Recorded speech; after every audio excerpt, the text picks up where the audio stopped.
Se abre la sesión. Un único punto do día, a aprobación de las actas.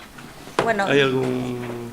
yo sí que voy a decir una cosa. En el acta del 12 de junio del 2019 nos falló el SIGEN y falta poner la pegada digital, que es la que da el enlace. Entonces, ahora las aprobamos, ya tenemos mandada la incidencia y cuando me la resuelvan voy a poner una diligencia para añadir la pegada, ¿vale?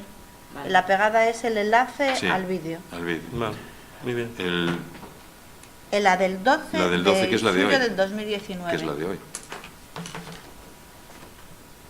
Hoy es 12 de junio. Ay, sí, esta, sí. En la de hoy es la que me falta. Es que me lo puso aquí esto Sonia. Pero las otras yo creo que ya lo tenías. Las otras están todas.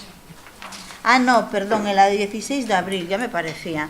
El 10 de abril fue la última que vimos. Sí, pues en la del 16 de abril, perdón, es que ya me tiene hecha el acta.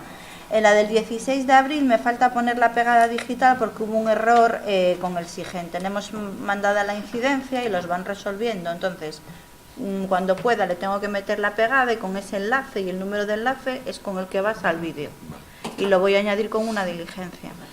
Muy bien. De todas maneras, las actas quedan guardadas en un ordenador aquí en el concello. Todas las actas están guardadas, las que están enlazadas al vídeo. Sí. Porque si falla el YouTube o algo, tenemos copias de seguridad, ¿no? Eso está, Sí, hay un servidor y de vez en cuando se hacen copias de seguridad. Sí. Muy bien. Si quieres te lo explico mejor. No.